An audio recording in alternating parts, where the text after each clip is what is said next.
performance level. What is like how to say, like in my opinion, what is critical is like by reducing like a social human contact, you really reduce a critical component of the how to say, like a productivity. You know, because it's like a collaboration is like how to say, like it's not complete without human contact, to put it that way. And that's one of the things which should be taken care of, is like how can we really prosper without human contact, you know, without talks, without discussions, because when you have a limited channel to catch the emotions, actually you are really like a limited in perception, and limited in, let's say, in conversation. So that's one of the let's say of the concerns. So we will gradually we are now in the process of gradually coming back to the office, and of course with all the practices for the let's say for the safety. And I think that in this period, which will follow up now, we will discover really the right mode for the time to come.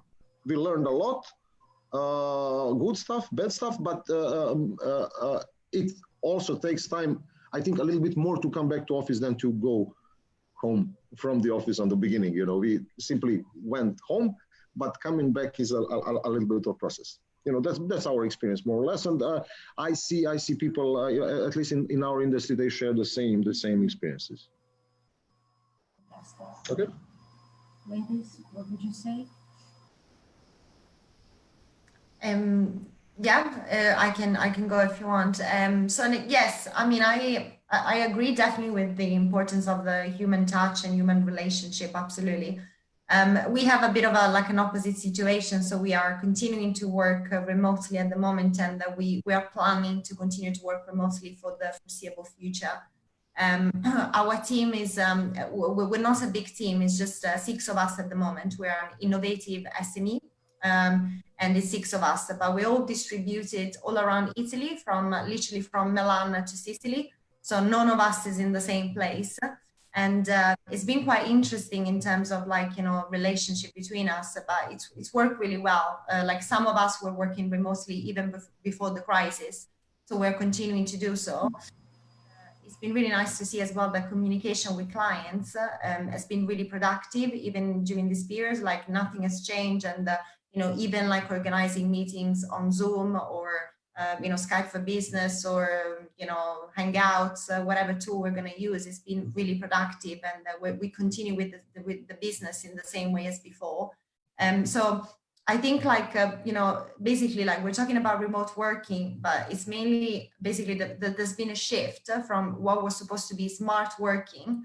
And nowadays we're really talking about home working, because we've been forced, most of us has been forced to work from home. So it's not really smart working, it's more home working. But it's kind of like a cultural approach. I think it's a cultural and organizational approach. So the most important thing is like that everyone, employees in a company, they know exactly what their role is and their objective is in the organization, so they can like visualize it and then continue to work with the same, you know, performance level. It doesn't matter if it's a desk from home or a desk in the office, if they're in the right mindset. But we can't deny that, you know, digital like technology is advancing in this sense, and even like remote hiring, for example, you mentioned before. That's definitely something that, you know, it's going ahead, and it's so many companies are using it. So we, of course, I mean, we work in this sector, so you know, we provide like custom online assessments for companies that want to hire, for example, the best candidates for a specific role. So that's definitely, you know, like continuing and going ahead as a kind of like technology advancement. And the last thing, maybe just wanted to say, I saw an announcement just yesterday from LinkedIn, at least in Italy, but I presume like internationally. So LinkedIn itself is developing a CV, a video CV kind of tool. So when you apply on LinkedIn, you know, many people now, they see a job role, they can apply straight from LinkedIn, as you know, as you've probably done it before. So now it's possible for HR managers to ask, for example, like 2 simple questions to candidates directly on LinkedIn. mainly related again to soft skills, and people that can just answer with like a video recording. So it's going to be part of the recruiting process. So if like a giant like LinkedIn is getting into this industry as well, right, of the HR tech and digital technology, I guess is the way forward. I agree, but maybe just something that I need to add here. I think we have enough tools that increase our effectiveness in regards to daily work, but what I'm missing here is this face-to-face communication, this interaction with the team members. And honestly, I think there is some improvement, needs to improvement here. For example, last week, it's a funny thing, my husband told me that he's going to be attending a team building event from our living room. And I was really surprised to hear that because, you know, this is the first time I've heard there's a virtual team building. And they gathered together, the whole team, and they played a game called Counter-Strike or something like that. I don't remember. I know for sure that my husband was, but this is not important. The important thing is that the whole team gathered together and they had fun. And it was like this practices that increase team spirit, and they're, I think, really important to present in our daily work. Also, at SAP, we have a good practice. I think it's called virtual coffee break, and it is taking place now during the crisis. So it's a time slot of 10 or 15 minutes per day, where all team members are invited to share anything of their interest in an informal conversation. It's like really a cup of coffee, to have a cup of coffee with the colleague next to you, but virtually. So these are just examples of practices that we have, and I think they increase the team spirit and effectiveness, of course, of the teams. Thank you all for your contribution. I would like to add something I noticed today on social media. A colleague shared the insight from an expert, Adizio, who has a Future of Work podcast, actually exponential work on Harvard Business Review. And the gentleman said how the challenge of the work from home is some of us managed to overcome the challenge of work from home because we already had established relationships in our universities, in our professional work, you know, through clients, through conferences, through all different kinds of gatherings we had so far. So maybe for some of us who are more experienced, that hasn't been so challenging. What we must bear in mind when we design the future of work, which will be work from anywhere, I guess, due to safety reasons, we need to provide opportunities so that those people who are entering the workforce can also join, build their network. And as all of you said, it is best done in a mutual, in a face-to-face conversation, in a face-to-face interaction. So I would like us to bear this in mind as we move on to the downsides of actually using a lot of technology in our work. So what do you think so far? Some ideas that you came to your mind. How can we redesign team collaboration? We should bear in mind fatigue that actually constant exposure to screen causes, and when we never switch off. So some of your ideas about redesigning team collaboration.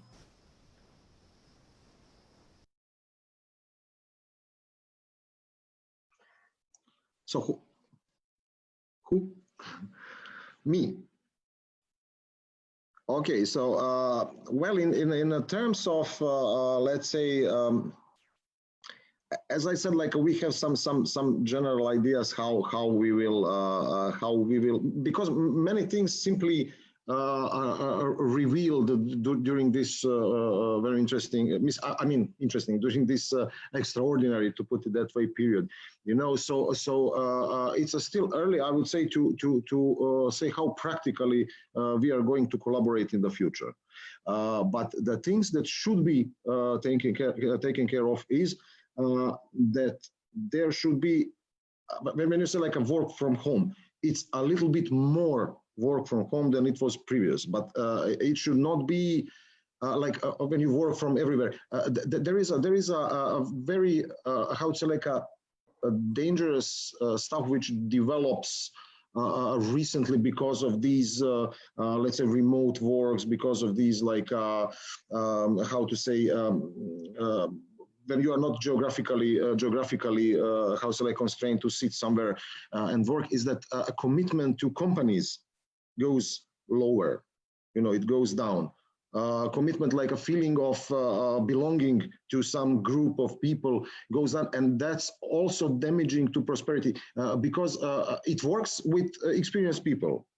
But when you have to build up yourself, when you have to develop your skills, when you have to learn, because at some stage of the life you don't know what you know or not, so it simply has to happen, so it's a little bit of how to say like a collaboration. How it is presented today is more like how to say, like the element of human interaction should not be forgotten, and it has a crucial, I would say, still it has a crucial meaning for the productivity and collaboration itself. So my opinion, at the moment, we do not know how we will create teams for the future. Many things showed to be possible, so we can let's say put some new stuff in our regular processes and so on, so how we treat workplace, how we understand workplace, and so on and so on. But it will be just an improvement, I think, of the previous model. It will not be like a disruption, so we will not change our mindsets toward workplace, because at the end of the day we have to solder chip on the board, so we have to show up over there, so that's a sort of overview how we plan. We still do not have precise plans of how we will collaborate in the future. Thanks for your honesty, and if I may add, disruption is not needed when you work with players, with your team members that you hired very carefully, and people you want to see, and there is cohesion, there are certain values in your culture, so now it's just figuring out how to work the best way possible. Yeah, but there was also very interesting event. I had a lunch today with our let's say business partners from the other city, and I met my colleagues from the company after, let's say, 2 months. Mm-hmm. But I didn't have a feeling that we haven't seen 2 months, because we saw each other this morning somehow virtually, by the way. But it was not like it was like nothing happened, basically. And that has to be a traumatic experience. If you have like 2 months of let's say isolation, and it appears that nothing happened, it has to be a little bit of traumatic experience. So we will see the consequences as they arrive. Okay. Denitsa, what would you say? Oh, honestly, I think that team collaboration is based on personal well-being, for sure. Because if you're not doing okay, if you do not like what you're doing at the moment, then the collaboration and the communication with the team, of course, is affected. And as I said, I'm on maternity leave, and I was during the crisis, so I don't have this personal experience, but I communicate a lot with my friends and colleagues. And I saw a very interesting fact. It was at least interesting to me. So the one of my friends who are, I would say, more extrovert types, they do not like working from home. They do not like, they hate it. I mean, they want this to stop. While on the other hand, my introvert friends and colleagues, they are feeling really comfortable with the situation. They enjoy working from home. And then it came to my mind, offices are designed just to meet the needs of the extroverts. We have these open spaces with the noisiness and constant interruptions over.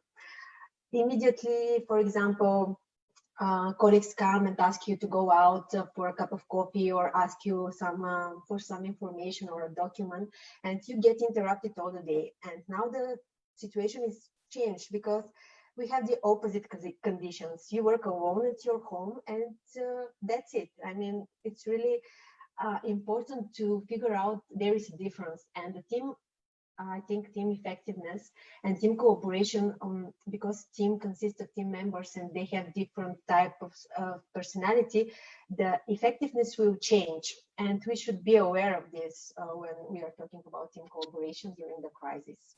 And this is my observation from working here. I agree totally. I'm a bit of an exception because I don't think I'm an introvert person at all, but I love working from home as well. So I'm like, yeah, I'm just loving it. Just for the work-life balance, really. I mean, just not having to wake up it depends as well, like where you live and where you work, right? So I used to wake up at 6 o'clock to reach the office. So it's not fun, is it? Especially like winter time. So I really like the work-life balance now, but also it depends. I mean, I understand that for a big corporation, of course, it's different than a smaller team like ours, because, you know, with us, as I said, it's 6 of us, so we managed to communicate quite well, you know, between us during the day anyway. So we see each other. I know it's not the same, of course, like face to face, but we see each other with videos every day. We continue to work on tasks every day together. So that hasn't changed, and we'll continue to do so.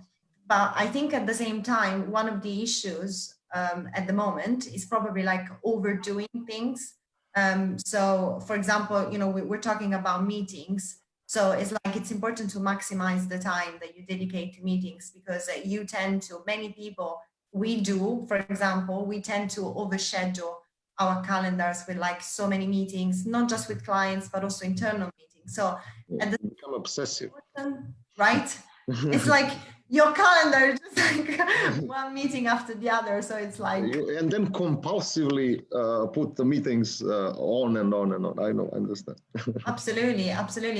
It's like, it's important when you have to get things done and work together on you know, reaching an objective and a result, but at the same time, as you know, it can be counterproductive.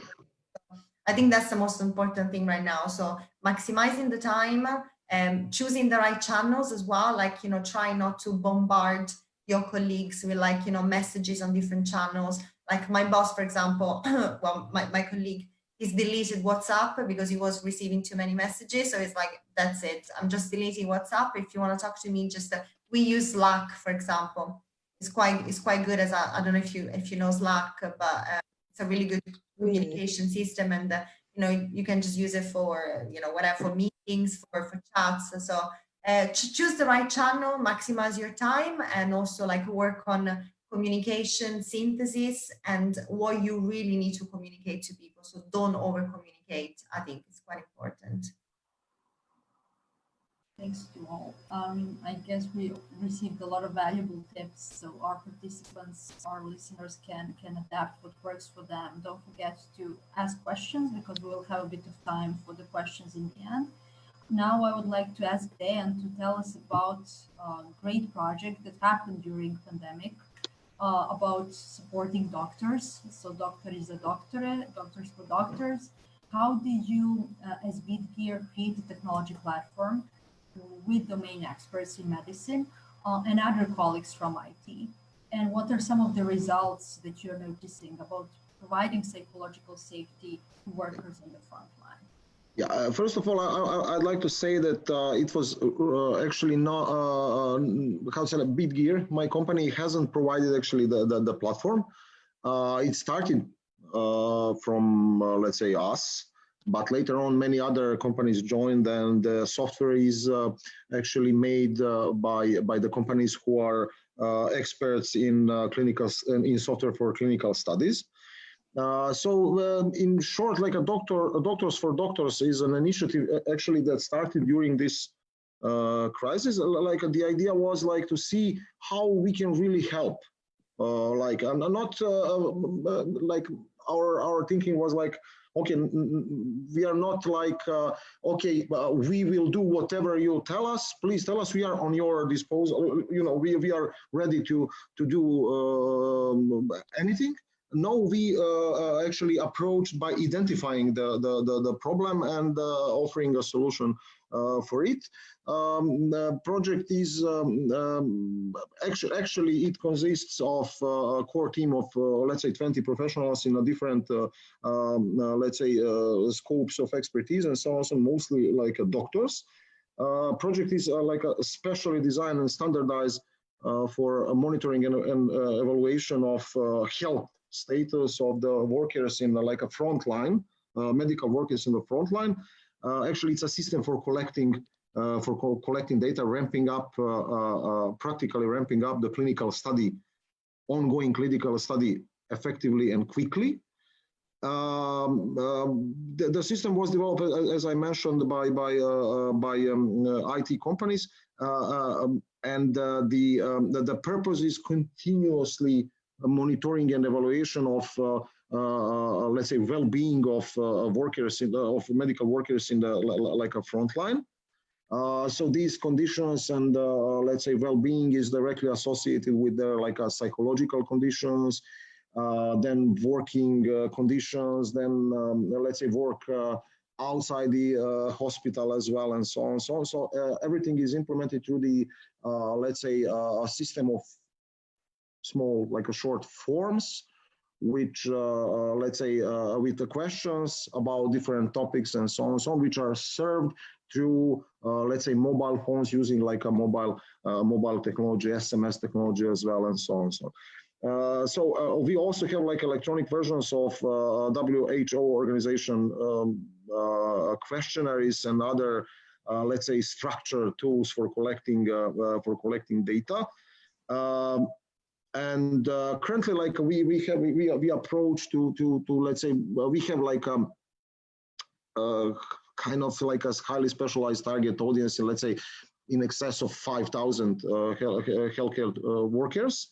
And also we have like through social, let's say media and so on. So we have a reach around, let's say 40,000 people is our reach, and people saw what we are doing. So currently, like results are we have like cooperation with let's say 5 biggest hospitals in Belgrade, and also one COVID-19 center as well as other institutions.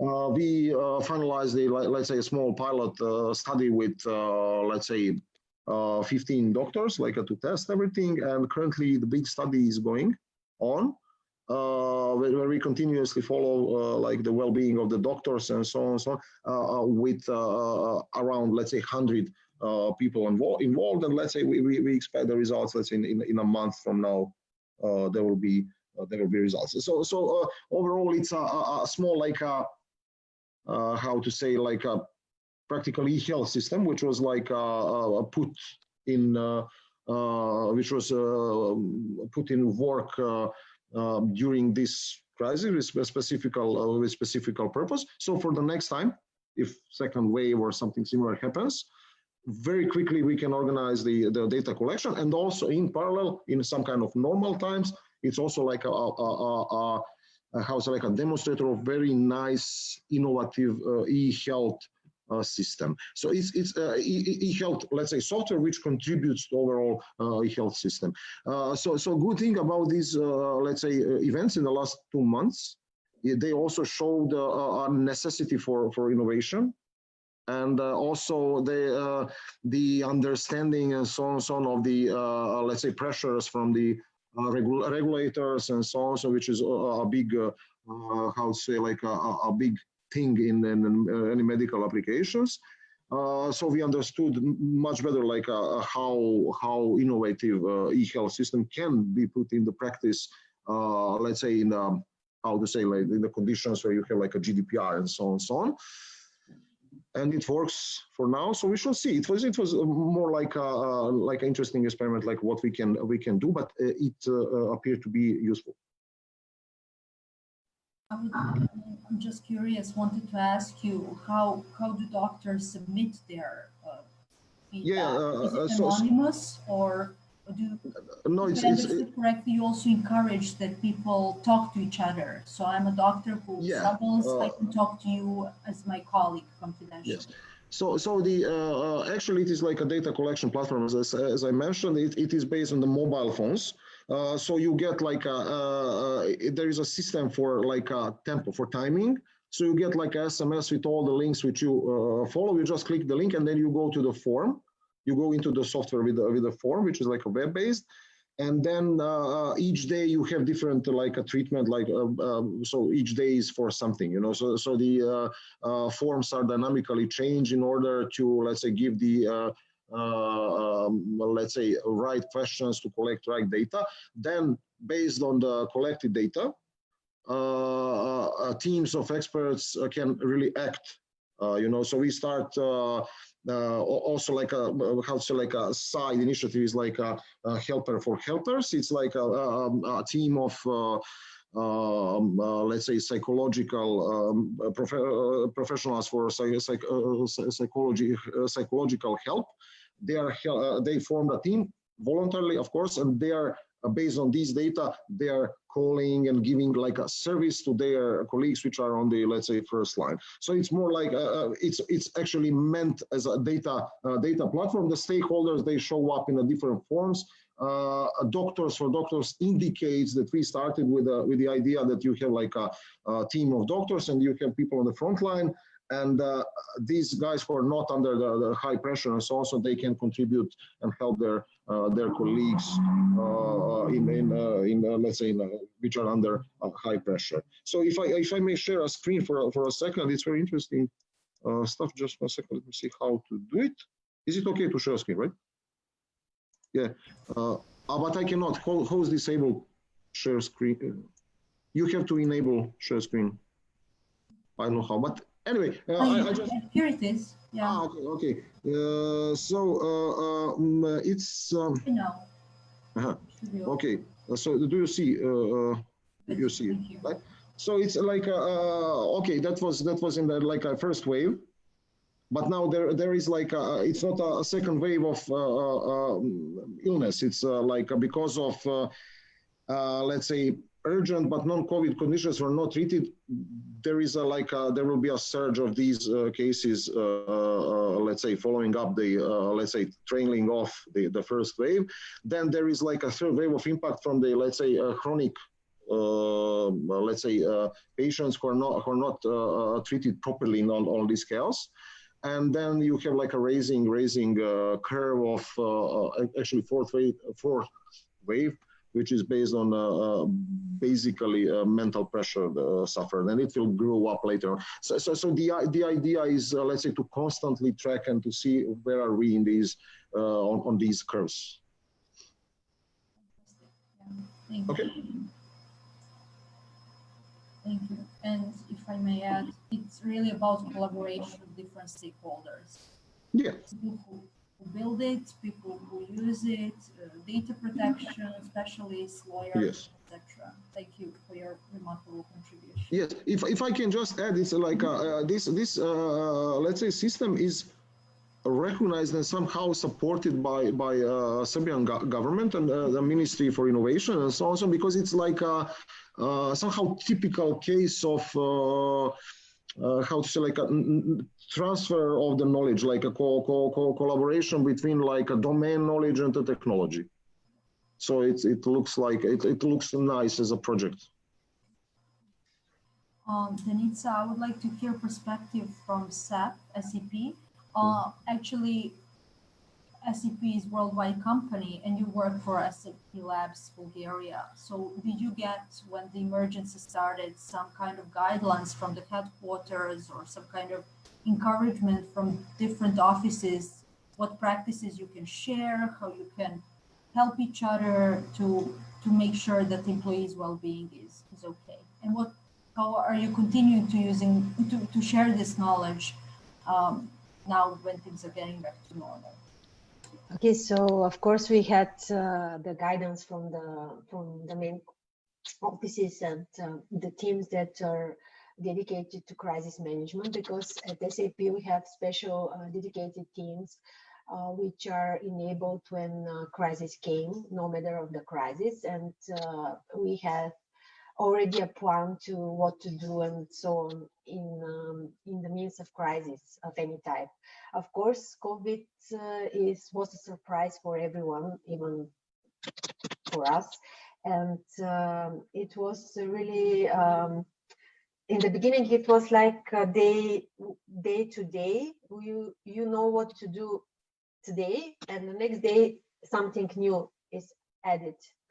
And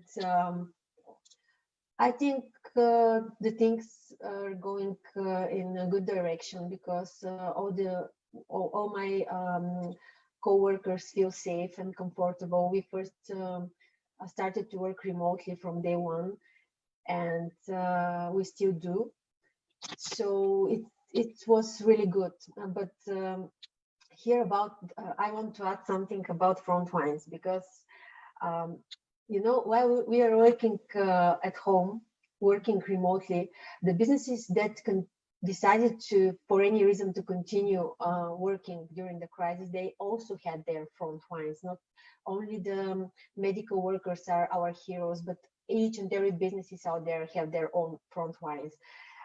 In our company at SAP, even though we most of the employees are working from home, we have still the facility, we have still the physical security out there who guards our offices. We have the cleaning companies, we have the sysadmins who are working in order that we have the devices, that the devices are okay, and the things are going.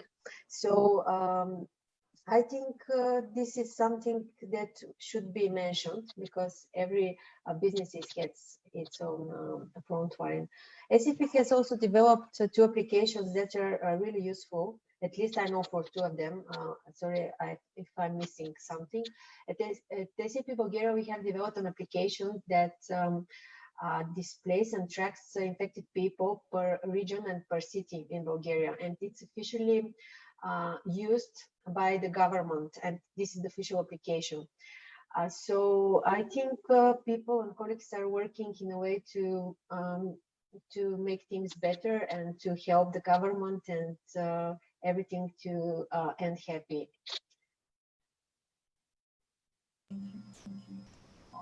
I would like to hear from Elena about EGAP and also the Smart Coach for Resilience. So how did you build your MVP so far? And you participated in New versus Virus Hackathon, a great initiative by European Commission, and you were exposed to getting feedback and hearing from more than 20,000 participants who actually gathered at this hackathon. So how valuable was this feedback to you, and what are your future plans for the product? Sure. Yeah, it's been a great experience. As you said, there were more than 20,000 participants, and there were more like 200 projects submitted. So we ended up in the top 3 in our domain, which was efficient remote working, which was amazing. Also because considering that, of course, I mean, there's a technology side to our product, but it's also, as I've said before, it's really based also on the human touch, and it's everything about people and helping people to develop their soft skills. So there's a very soft side of the product as well. So it's been great that this kind of product has been recognized as one of the top 3. And so we've done it literally in 3 days during the hackathon, even less. So as an MVP. We launched the beta version. We're working with some companies already where it's going to be implemented, and it's basically like a digital platform where people can take an assessment online. It's a self-assessment. So our core business is personality assessment. So based on that, we built this product, and this is specifically it wants to evaluate people's resilience level, clearly, especially during this crisis. So we evaluate areas such as planning, organization, emotional intelligence, and positive thinking. So after taking the test, people can receive the profile on their resilience level. and then they receive suggestions on how to work on the skills and their resilience. So for example, like we tell them a book that could help them if they want to read a certain book on a specific skill, a movie to watch, a song to listen to, so some sort of like emotional tips as well. And apps they can download on mindfulness, from mindfulness to yoga to emotional intelligence, all these sort of things. So we're building on that. So of course, I mean, we needed to be very focused to build something in such a short amount of time, to plan very well the different deliverables and deadlines. And now we're building on the product and we're launching. So we're working on the business model. So we want it to be like both a clearly B2B, it's a profitable product. So and there's a B2B model with companies that we're working with, and also a B2C model, because we want to continue to help like individuals as well. So, people in general, so they can use it as just a way to receive like suggestions and emotional tips to continue to work on their soft skills development journey, because that's important in the working life, but also in everyday life, really. Yes, I would say that resilience is so intangible, and bringing it to life and putting some metrics to it, it's a very demanding task, and you Yes. are kind of revolutionizing the industry, and I guess you also need a lot of help from people who are top experts in organizational behavior management and HR. Yeah, exactly. Experts to people who also offer psychological help, psychotherapists, psychiatrists, etc.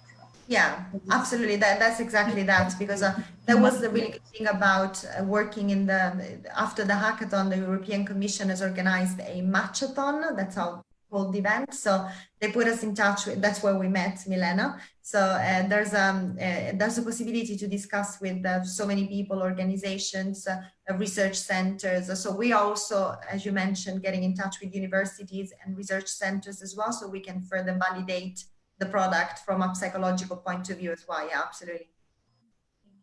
I would like to ask all of you about crowdsourcing ideas during these times. Dejan and Elena had a particular situation where you were building a product. Denitsa, on the other hand, works in a team that belongs also to a bigger organization, worldwide IT company. So if you can tell us about some really good tools that you use for team collaboration, and do you believe in crowdsourcing as a good way to validate what you're thinking as leaders? Okay, so start, of course. Myself. For crowdsourcing is we haven't tried. I haven't heard, like, is that a question, right? Okay, so we haven't. We were thinking in several projects about the crowdsourcing, but we are building the projects which involve, let's say, hardware. So there is like how to say, there is a need somehow to all these campaigns potentially are let's say very demanding and so on and so on. So we are basically, because we are building hardware as well, we are basically in how to say in disadvantage position in, let's say, in compared to software companies, where it's much easier, let's say, to scale and to get the funding and so on and so on. In terms of, let's say, so you ask also about, I haven't heard you well, because on my side, I heard you very on a very low level.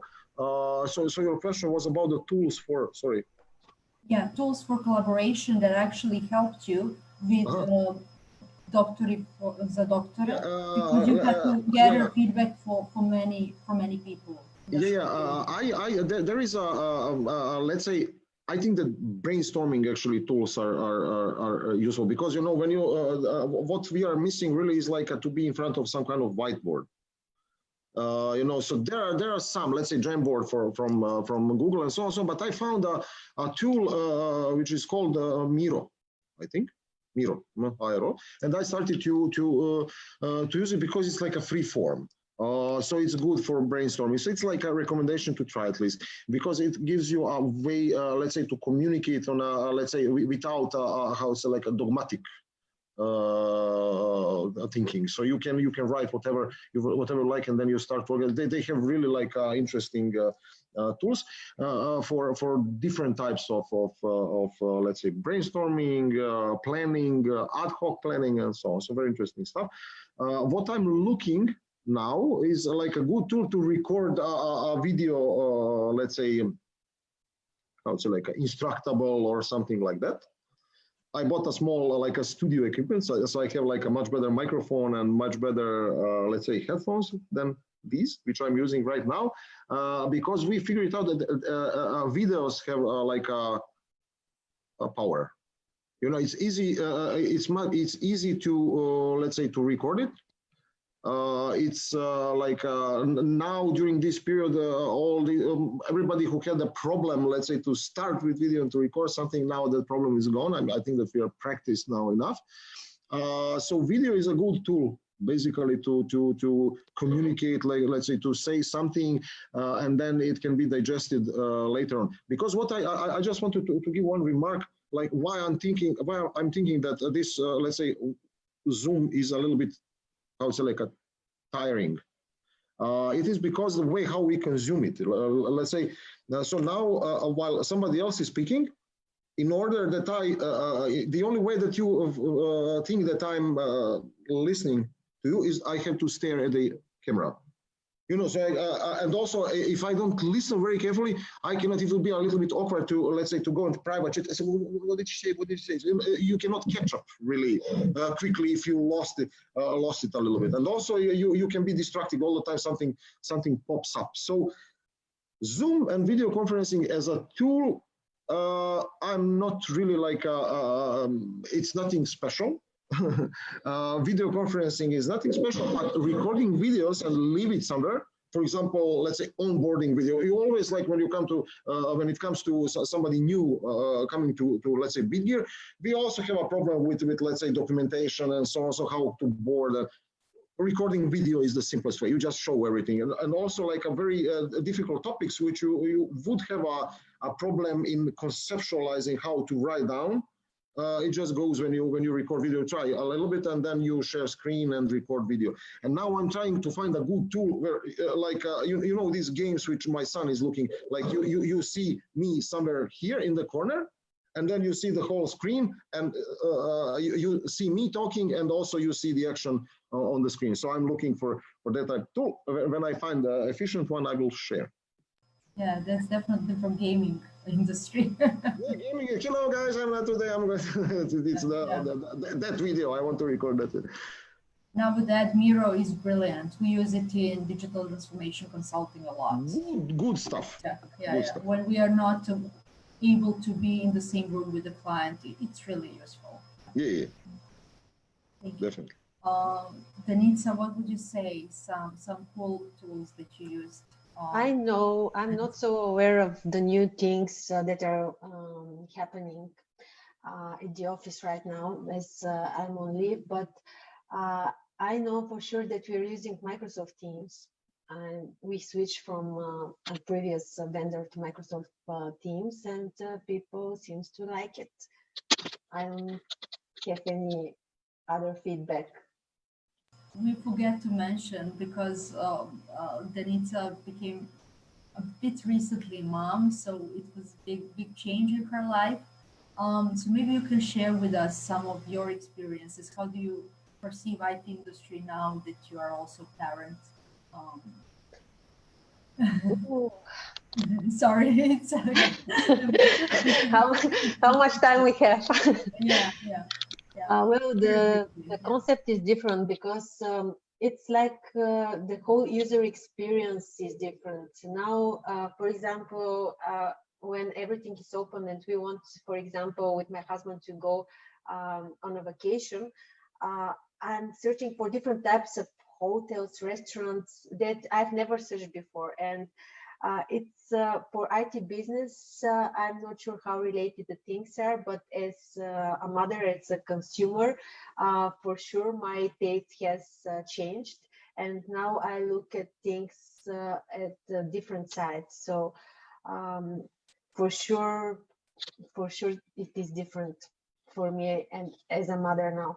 I don't want to mention how the in Bulgaria the situation with these pavement things is right now. It's not possible to go outside and just have a nice walk. You have to struggle to go and to reach some places, and the infrastructure is not good at all. So I face some kind of things that should be changed, but I have never thought about that before. So the whole perspective changes when you have a change in your life, no matter of what type. I would add that because Dejan and Bitgear team worked on smart cities with their hardware and improving also streets, maybe that's something that can be also implemented in Bulgaria. Something to think about, Yes. like how do you improve pedestrian zones and stuff? Yes, some cities simply do not have a space to walk. It's not about the technology. It's more like let's say the space. Thank you, guys. Yeah. Elena, what did you discover as really good tools or something you used before, but now also continue to work for you? Well, we also use Miro to develop the project, so that was quite good. We used Trello.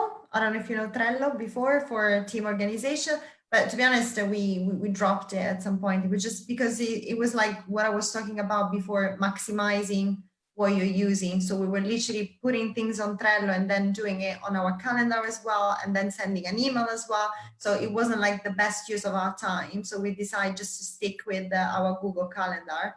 And then, as I said, I mean, Slack. I just love Slack. I mean, we just use it internally. It's very efficient.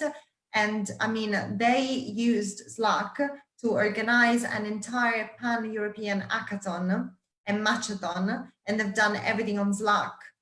And you used it, Elena, right? So it was really good. Like, you know, you could communicate to different people, and there were different channels, very well organized.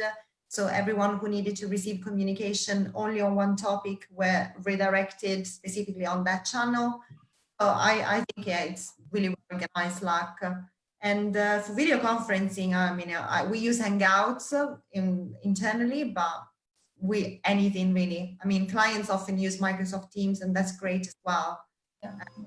I noticed it's like the sharing and the video is okay. And regarding like video, you were talking, Dejan, before about recording a presentation with your video, right? I've used Loom.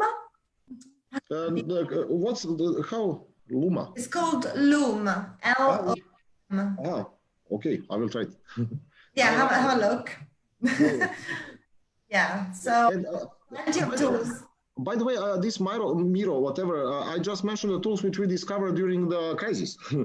We usually, I mean, we use other software for the project management. I don't use it because I'm not in the daily, let's say, in the projects, technology development projects, but Jira is something which is used. We also use Trello, but it is for more like a collaboration of managers. But I think that Miro is better because you simply can instantiate small Trello inside it, you know, so you don't use basically tools. What we are using is actually a workplace, Facebook Workplace. It's a good stuff. So you use it like a Facebook, with the only difference that at the beginning, all are friends.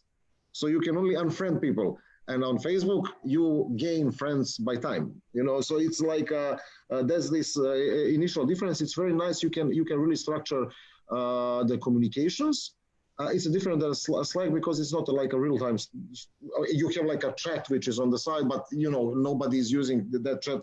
Everybody's using like a Hangouts or whatever, you know. So it's a nice stuff, like a micro blogging on the different topics and so on. So nice stuff. Gives structure. How did you notice the question for all of you that this crisis and actually working online help you create some new relationships with clients or bond closer with your existing clients? Obviously, you shared with team members how important it was to make sure everything works and that people feel safe at work, like psychologically, that you give them also stability. But what happened with client relations? Did you notice some, interesting offers happening, that it's easier to maybe reach some people, or people are more honest to giving feedback about what you're doing? Did crisis bond us actually when it comes to client relations? Okay. Can I? Well, nothing. I haven't noticed that many things have changed, to be honest. But I'm not maybe objective because I didn't notice that many things change in my life because of during these 2 months, more or less it was the same. I didn't go out much, but it more or less the same. You work all day and going to sleep. But anyway, so it is. I think that you who survived, let's say, a crisis in 2008 and 9, you always compare, and this is kind of different. I mean, it's like it's kind of different stuff. I think that some good things can really happen, because it was like tensions. You have like a geopolitical tensions as well, and so on. So somehow everything is awkward a little bit. It was like a smell of something is going to happen, and it happened actually. So I think that we all together we gained a lot of new experiences, and it reset our lives to some extent, so we can like move on in a little bit different way. So it can be better only because after revolutions and so on, some evolution comes. And what is remarkable is that actually the entire world was locked down. Usually we have conflicts that are isolated to a particular region, but now actually the same it is in Belgrade and Rome and Sofia and Australia and everywhere else. So that's fascinating how the world actually had to renew itself and kind of to slow down a bit. Denitsa, what would you say about maybe some feedback if you heard from colleagues, or your friends who are in IT business? Did they have some insights about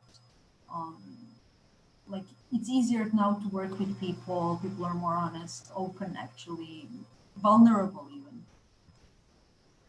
I don't have personal experience because I'm not working with clients and in the sales area, but I assume it's very challenging, because I assume that when there's no personal touch, when the communication is not face-to-face, it would be much difficult to make a deal, for example.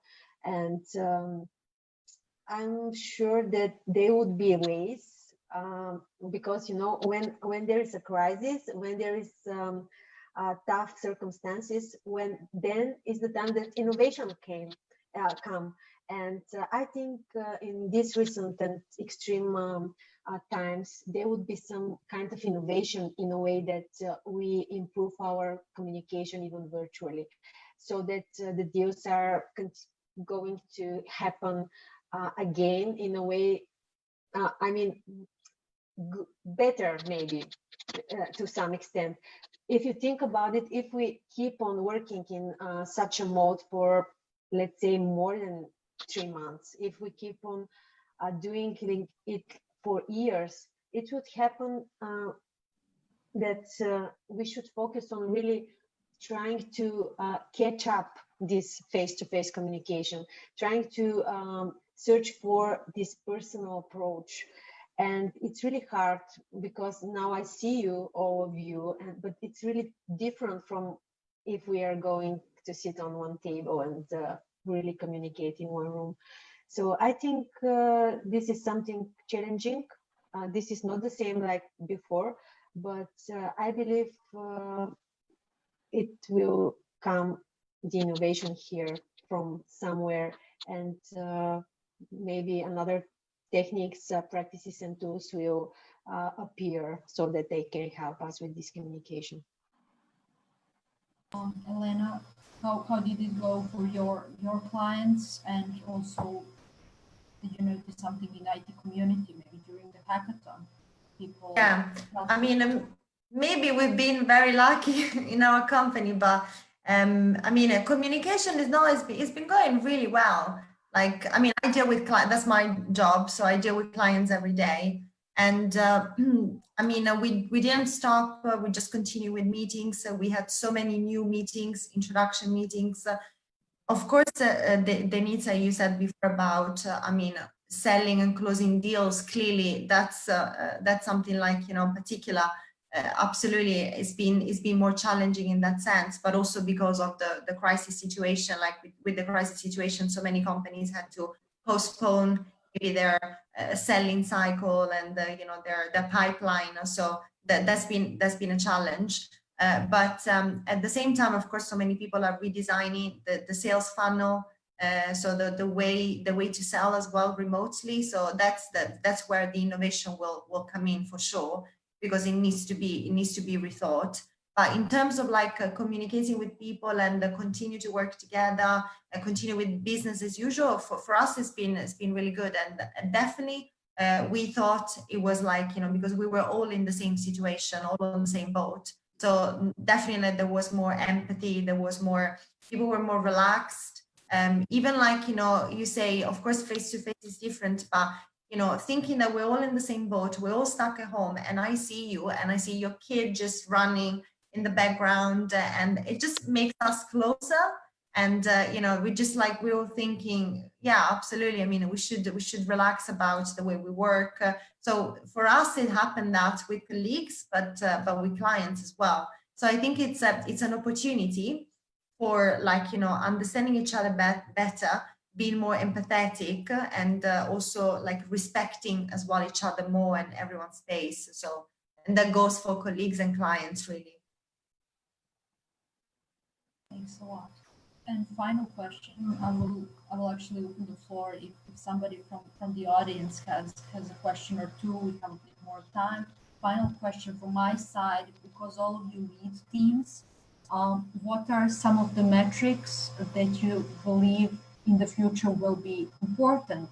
And by metrics, I mean what suggests employee satisfaction, motivation, and well-being is steady. So will you kind of ask your people in a different way, check how they are they performing well, are they satisfied, checking their psychological stability. So maybe you learned some things during the crisis, and something that inspired you maybe to pursue more projects related to mental health and well-being of people. Dan told us what he did for healthcare workers. Elena does this also. What are your takeaways in leading every day? How you will do it? Okay, so can I? Mm-hmm. As I mentioned, like there were like we noticed different interesting let's say behavior, which can be considered when we decide how we are going to work in the future. It was like amazing. Like when we started, it was like we were motivated. Like, okay, now we are together in something and so on. So, but as the time elapses, people are like getting used. You know, I cannot say like the old status comes back, but let's say people start to suffer from the it's not that efficient. It's not that motivated atmosphere as the time elapses. So it appears that people like changes. You know, when something happens and so on, is then it's easier to work. It's easier to go to office, to work from home. It doesn't matter. People like changes, like when something happens in the life. Of course, not tragical. It's something which is like more inspirational. In this particular case, the inspirational stuff was, okay, now we push together and so on, because nobody knew what is going to happen really. So we pushed like hard. But when it appeared that it's nothing like nothing so dramatic in like a commercial terms and so on, you know, now it's a time to come back to the office. And the point is like it revealed certain ways to improve the efficiency. It revealed certain things that people like, certain things that people do not like, and so on. So it's like a material for thinking further and for finding a way how we can efficiently. The first step is like coming back to the office, and it appears to be a little bit of let's say emotional stuff as well. Mhm. And actually ensuring that people trust, continue to trust, and can express how they feel. This is what I need, and this is, you know. Yeah, but maybe emotions are, oh, I have to go again to the office. Then maybe these are, I have to commute again and going to the office. Maybe these are emotions as well. You know, so it's like providing a channel, I would say, then for constructive feedback, not complaining. Yeah. Because we complain, yeah, like the point you mentioned. Thank you. Then Yeah, it's and by the way, it's interesting when you take a look, and because Belgrade was prior to crisis of this type, Belgrade was got certain notoriety as a most polluted city in the world temporarily. When it comes to let's say the particles, like so it's like the products of burning, and so people burn a lot of things in Belgrade. So you have like particles which becomes annoying a little bit. So it's like a dirty air. But during this crisis, it was like very nice. Everything was clean and so on. So it appears that it is possible, doable. True. Thank you. I'm just thinking about wearing fashionable mask if it continues with pollution. Yeah. Well, that helps as well. But by the way, these masks, they cannot really stop the small particles. You know, they have to be like. But that's one of the things that we are going to put sensors for is like a pollution. That's something which I'm interested into because it really reflects like what we are doing. It reflects on the measurements of the sensors. It reflects how we are. And definitely the community, IT community, can help you with you know, getting the best partners out there and supporting it because it's a project of national interest, let's say. Of course. Thank you. Well, it depends. It depends if it is national interest to know how we are polluted, by the way. So it's like, it depends. Yeah. Maybe it's interested by,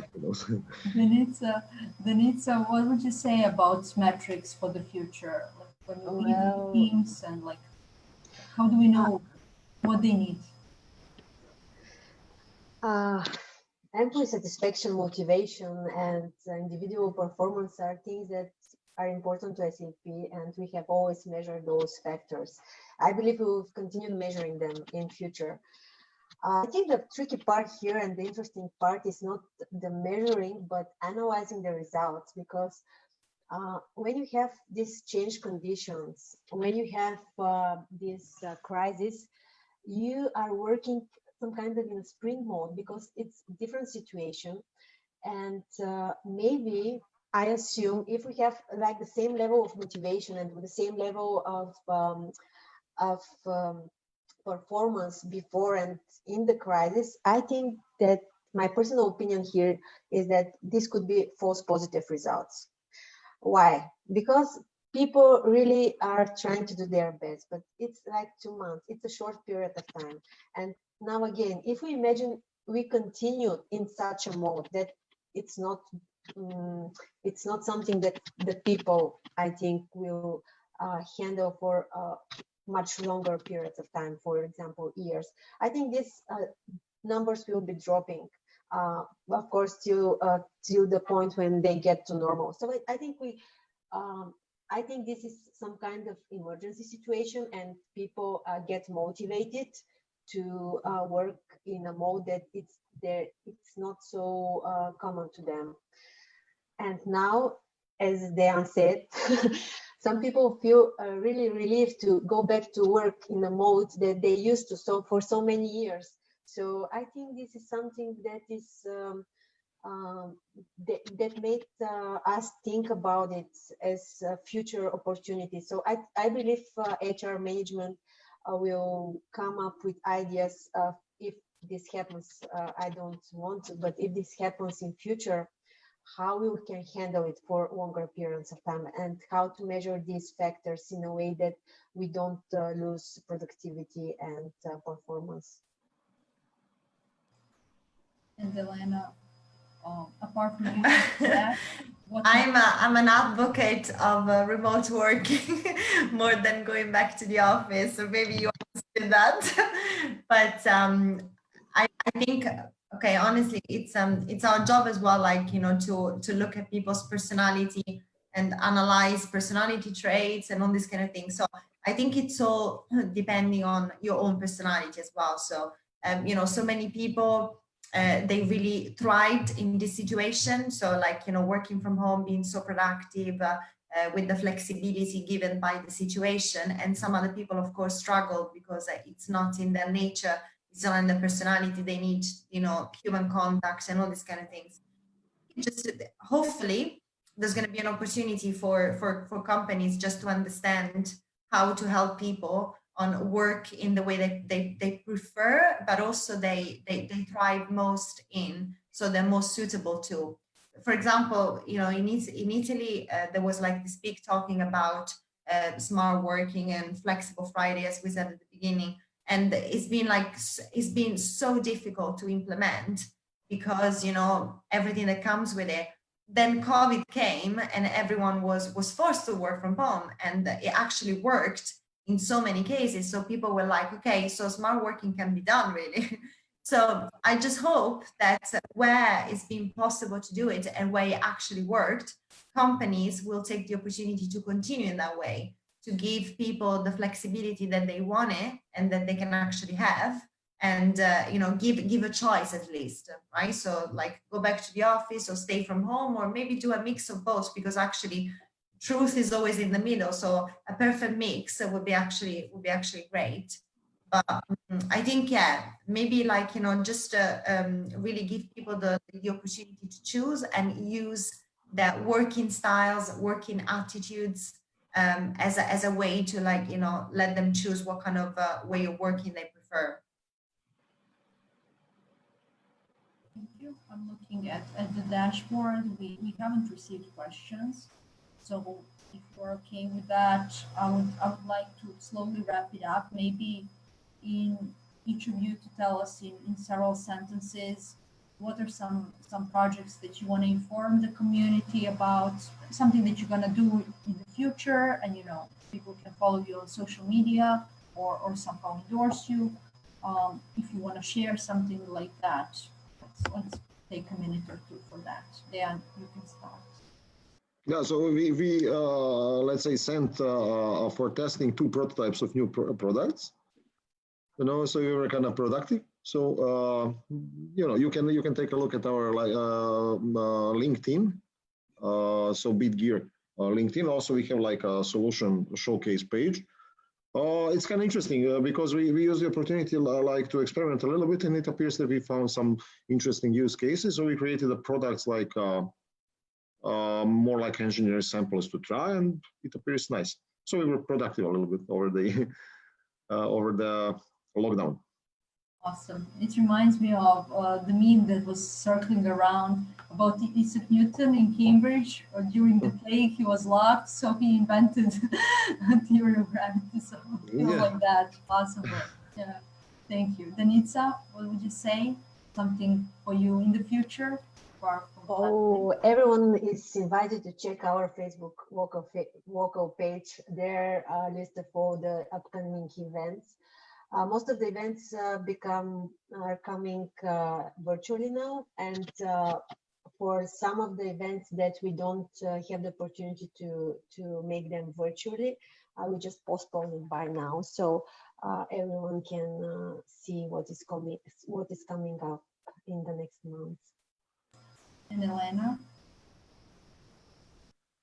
Yes, yeah, for us as well. I mean, if you want to check our LinkedIn, Facebook page or LinkedIn page as a GAP or as myself, I think even just like, you know, if anyone wants to try the Smart Coach for Resilience that we developed during the hackathon for the crisis, that's great. I mean, it's free of charge, and you know, you can just try and actually test yourself and see your resilience level, receive suggestions, see what you think. It's still in a testing mode.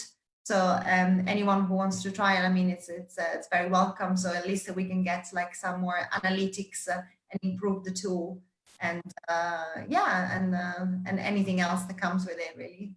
Yeah, but by the way, if I can say something, I noticed that people who were anxious before crisis, when they started to work from home, they become happy for some reason, and as it goes, they again become anxious. So it's time to come back to the office. Motto, come back to the office. That's the metrics, by the way. So it's like a practical metrics. Yeah. So you find somebody who he became happy, and then after a while, when he again becomes anxious, then they need some time to come back to the office. Change behavior if it doesn't work. Yeah, obviously. Thank you all. Yeah. I enjoyed this conversation. It felt like we were, as Dan said, at some restaurant at the same table. I really look forward to seeing you in person, face to face, live when Very soon. possible. I think our audience was really, really happy. Our next webinar will be on June 10th, and we will be talking about talent, hiring people, and getting talents for the jobs that are needed in the future, and what are some talent predictions. Thank you once again, and I wish you a wonderful rest of the week. You too. Thank you. Thank you. Nice to meet you. Bye. Nice to meeting you. Bye bye. See you. Bye bye. See you.